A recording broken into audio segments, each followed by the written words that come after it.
Audio on demand from Vision Christian Media. The story. I'm sitting there one day, my head in my hands. I was broke. I was broken. I was discouraged. I was depressed. I was exhausted. I was burnt. I was empty. And I just remember sitting there, head in my hands, thinking, this is not the life I want. G'day, I'm Jimmy Colfax. Welcome to The Story. Well, Andrew Jobling says that when he was a child, he was an insecure, attention-seeking mama's boy. Then, in his teenage years, he was driven to find acceptance through playing footy. With limited skills and physical prowess, Andrew Jobling played professional Australian football for 7 years. After retiring from footy and with no experience or qualifications, Andrew accidentally decided to write his first book and is now a best-selling author of several books. So, how did this all come about? And what role did his Christian faith play in all of it? We'll find out as Andrew Jobling shares his story with us today. Andrew's sitting down and having a chat with Eric Scatterbo in our Melbourne studios. Andrew Jobling, welcome to the program. Well, thanks, Eric. Great to be here. Thanks for having me. Glad to have you with us. And let's go back to your childhood. You wrote to me saying that you were an insecure, attention-seeking middle child, or in other words, a mama's boy. That's right. Is that your childhood? Yeah, mate. Let's go way back many, many decades ago when dinosaurs roamed the earth. Yeah, I'm a middle child, and I'm sure we've got some listeners that are relating to middle child and attention-seeking. I was just, for some reason, born into a beautiful family, loving family, but I was insecure. And I wanted attention. I guess part of it was because I had a younger sister. I had an older brother who was really smart.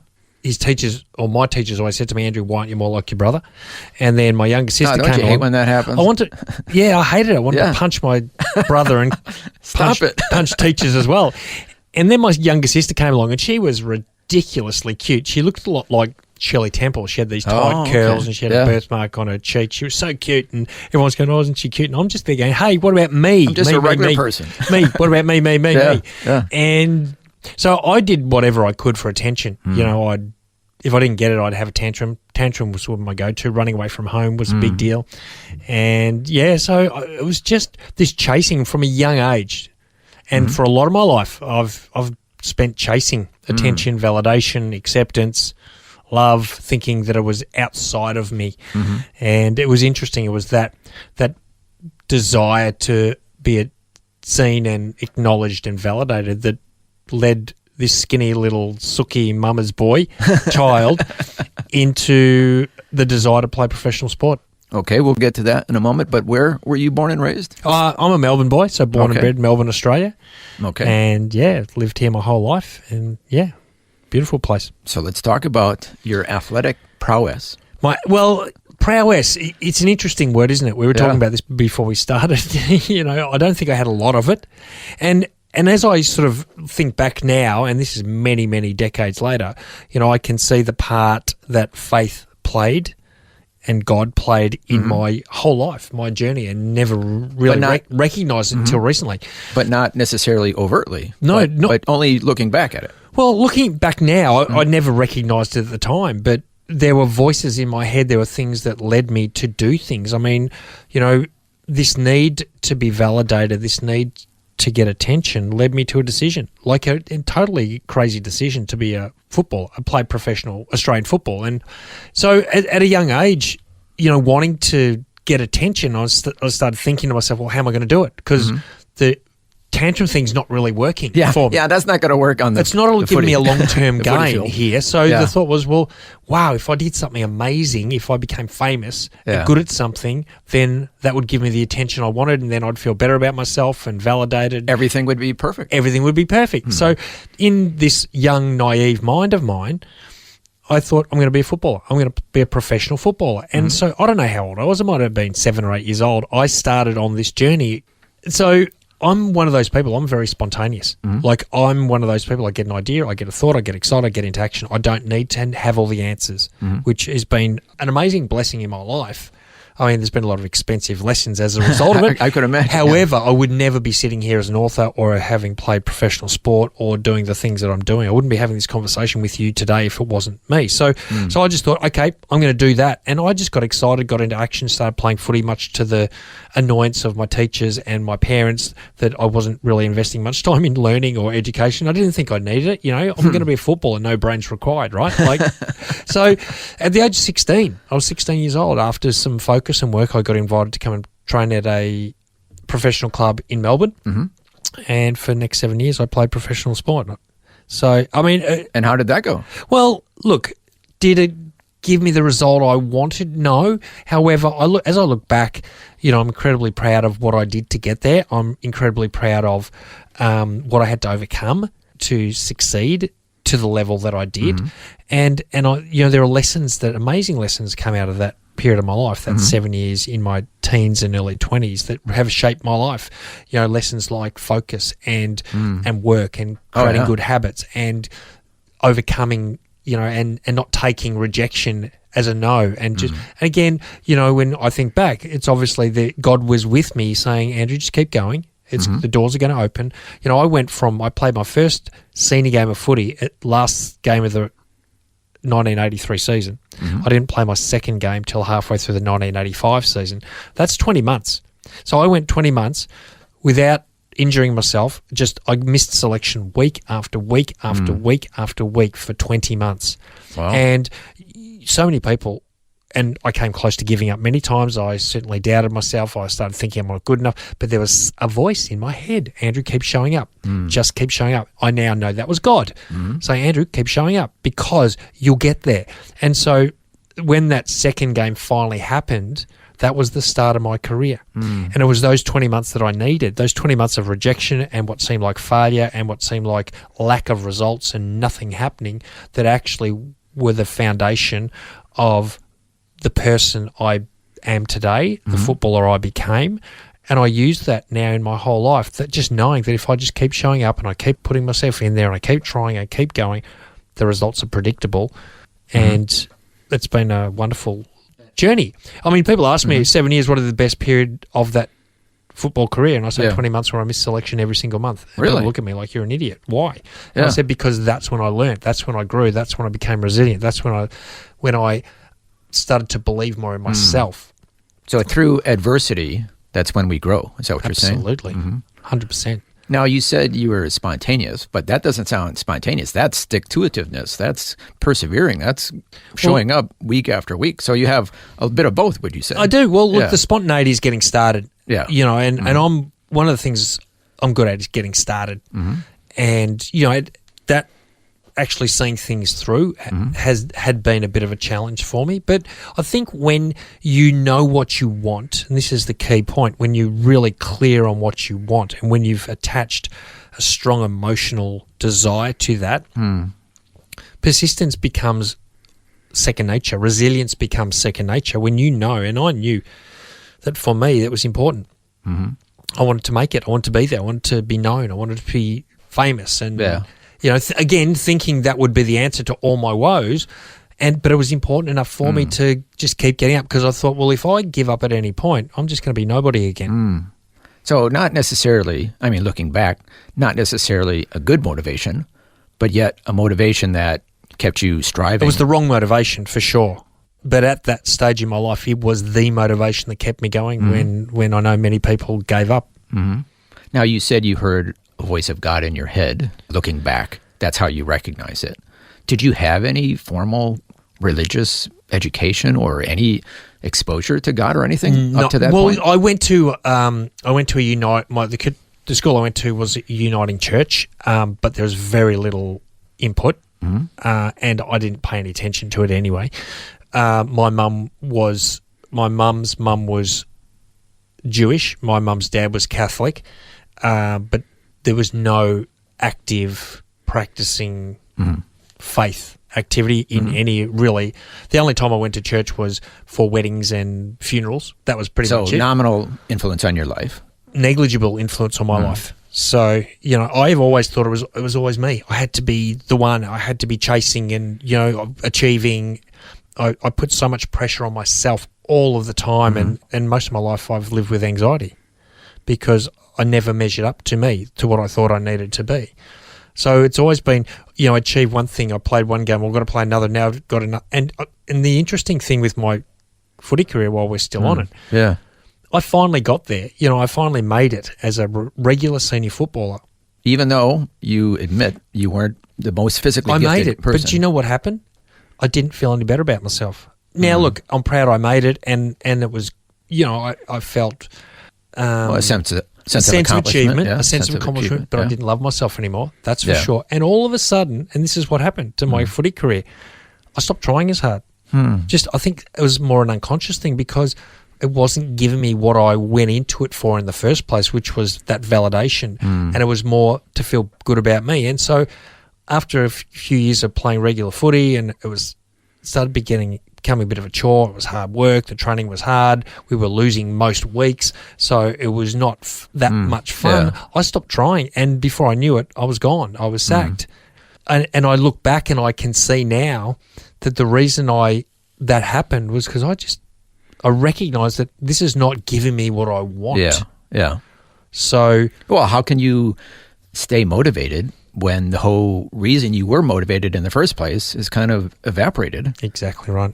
It was never there in the first place. I mean, you get these momentary feelings of validation when someone pats you on the back and says good game, or maybe, you get attention from the opposite sex, or you get young teenagers coming up saying, oh, good on you, jobbers, or whatever it might be. Yeah. And there's that immediate feeling, that instant feeling of, yeah, great. But when you're alone with yourself, you're alone with yourself. Yeah. Yeah, exactly.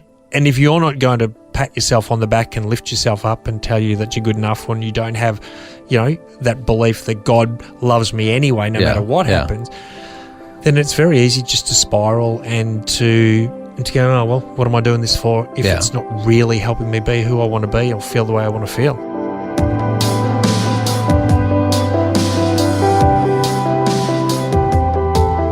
You're listening to The Story. Today, Eric Scatterbo is chatting with former AFL player Andrew Jobling, who's now a best-selling author and motivational speaker. We'll hear more of Andrew's story, including some important lessons in life he's learned, when we return. The Story. If this program has highlighted something you'd like prayer for, we'd love to pray for you. Call 1-800-PRAY-FOR-ME. That's 1-800-772-936. It's a free call. Or text 0401 132 888. Hi, I'm Jimmy Colfax and this is The Story. Our guest today is former AFL player Andrew Jobling, who's now a best-selling author and motivational speaker. As we heard before the break, Andrew was always striving to find success by being accepted and admired by others. Unfortunately, this wasn't working, and finding lasting fulfillment seemed to always be elusive for Andrew. Now we'll find out what happened next in Andrew's life as he continues his chat with Eric Scatterbo. Well, after I left my professional career, I kept playing footy for another sort of 10 years or so, but my career sort of headed into the fitness industry. So I started working as a personal trainer.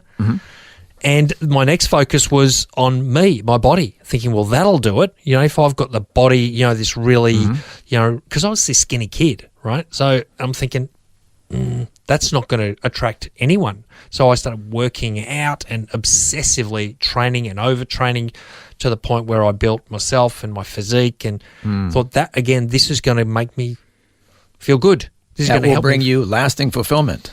And I did, and I got there, and I'm glad I did, and I still, my health and well-being is still a massive priority for me today, and I'm incredibly grateful for the habits that I created, but it never gave me that feeling.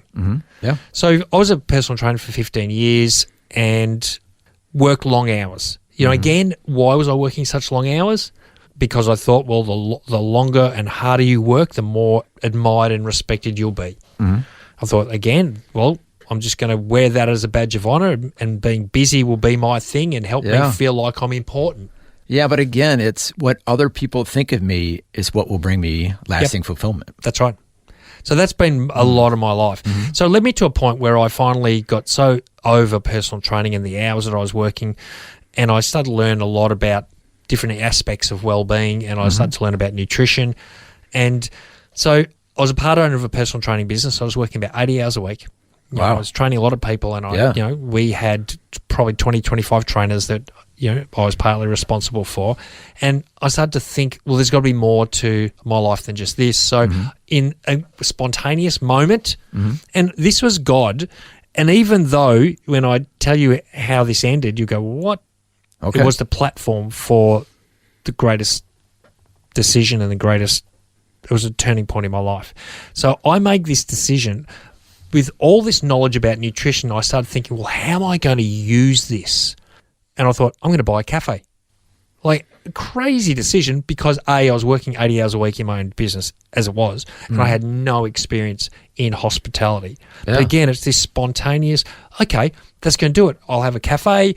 I'll offer really healthy food. I'll educate people. I'll run workshops. I'll do all this really cool stuff. I'm going to make lots of money, and I'll be able to get out of personal training because I'll have this really successful cafe and food business. So the vision was grand. The implementation not so good. Within 2 years, I was working 7 days a week, so I ended up working well over 100 hours a week in both businesses. Wow. Yeah. The cafe ends up being close to $100,000 debt, and I'm sitting there one day. I'm sitting there, my head in my hands. I was broke. I was broken. I was discouraged. I was depressed. I was exhausted. I was burnt. I was empty. And I just remember sitting there, head in my hands, thinking, this is not the life I want. So I asked myself a question that I'd never asked myself before. And the question was, Andrew, how do you want to live? Because this isn't it. And I had never once asked myself that question before. It's always, what do you want to do? What can you do to be validated? What can you do to be successful? And all of those things had led me to this point where I'm working 7 days a week, over 100 hours, and I end up in close to $100,000 debt.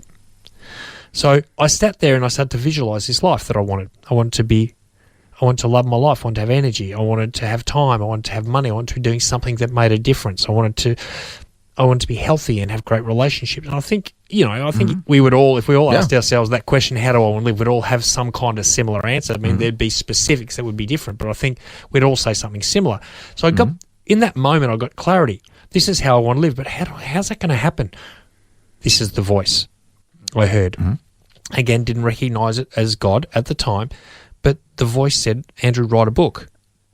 Now, the most illogical idea ever, Eric, honestly, crazy. How'd you do in school?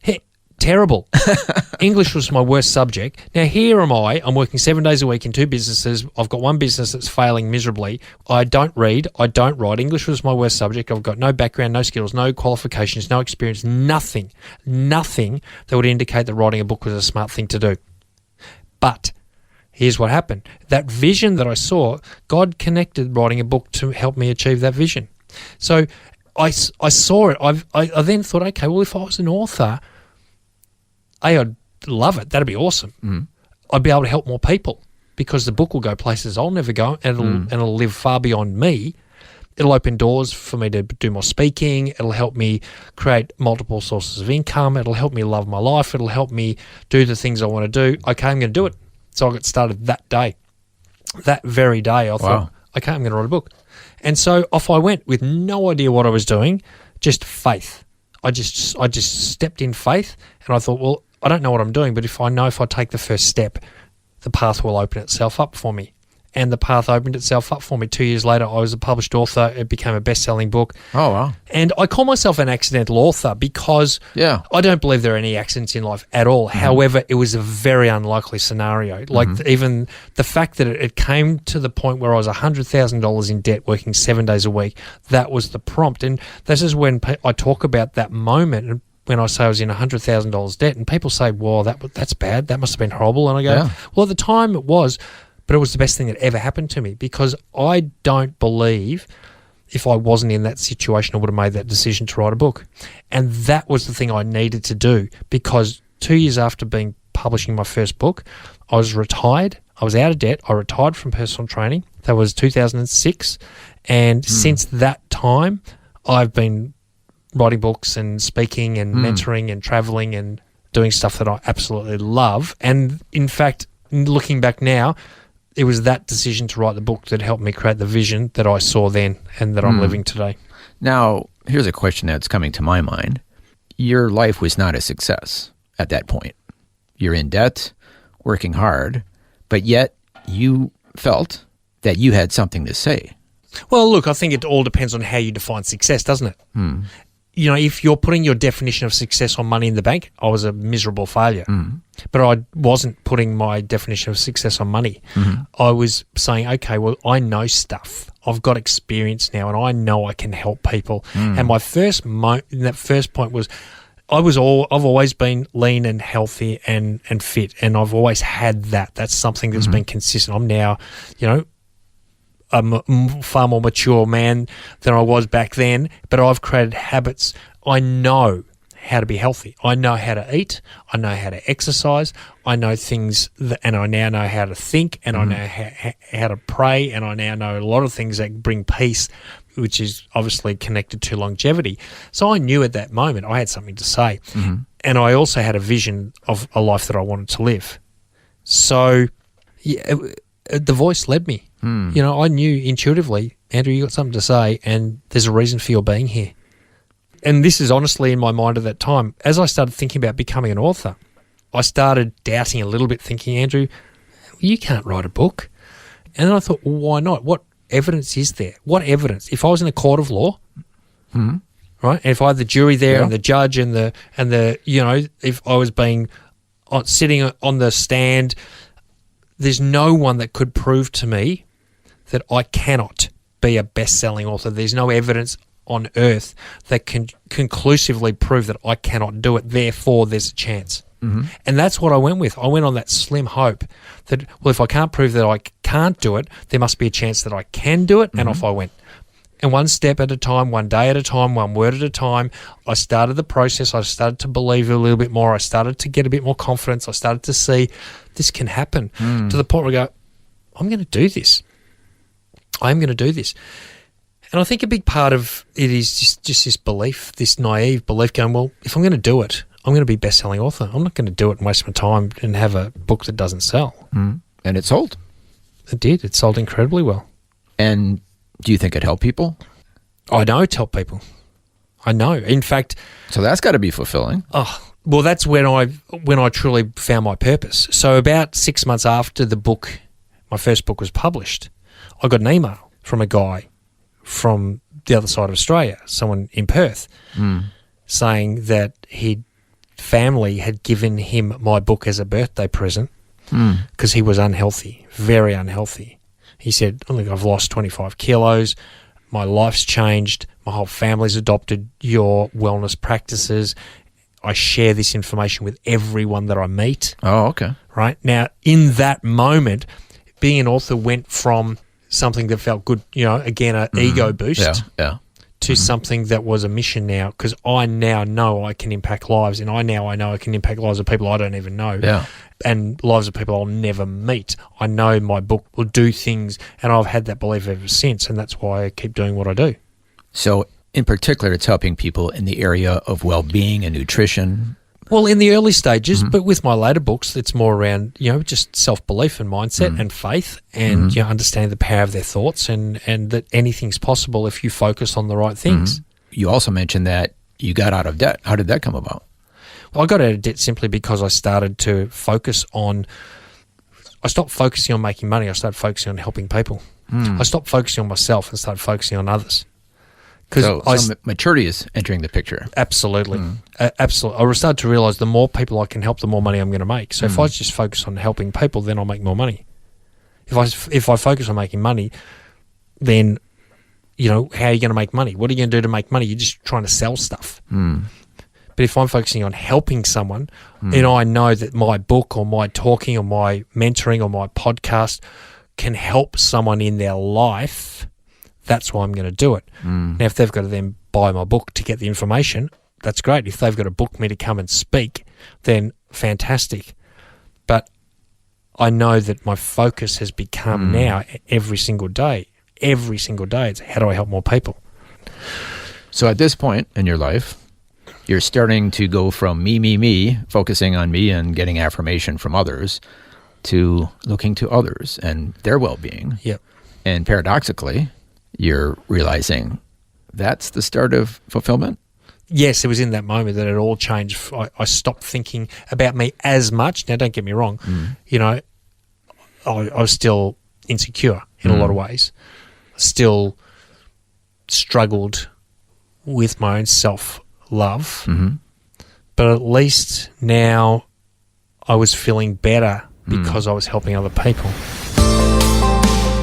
Well, that was part one of Eric Scatterbo having a chat with Andrew Jobling, who's sharing his life story. And as we can hear, Andrew is on a long journey and slowly learning some valuable lessons along the way. So far, we've mainly heard about his professional life. Next time, we'll learn about his personal life and how he finally puts his faith in Jesus. That's all coming up next time. But before we end today, I just want to emphasise the valuable lesson we just heard Andrew learn about helping others. Proverbs chapter 19 verse 17 says, "Those who are gracious to the poor lend to the Lord, and the Lord will fully repay them." You see, in many ways, the mere act of being charitable is its own reward. But as this verse indicates, being compassionate to people who are less fortunate is also something that God will reward.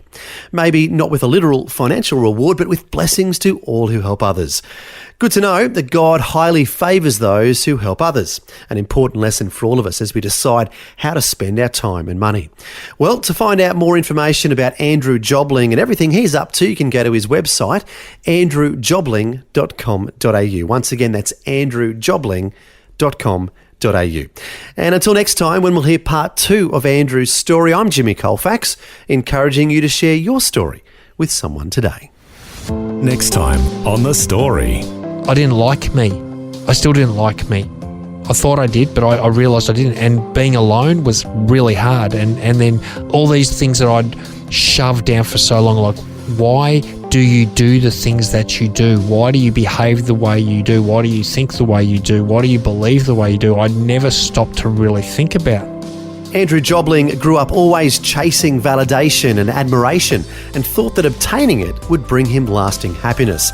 Andrew joins us once again to share more of his story and how he finally found true fulfillment. That's all coming up next time. The Story. Just another way Vision is connecting faith to life. Thanks for taking time to listen to this audio on demand from Vision Christian Media. To find out more about us, go to vision.org.au.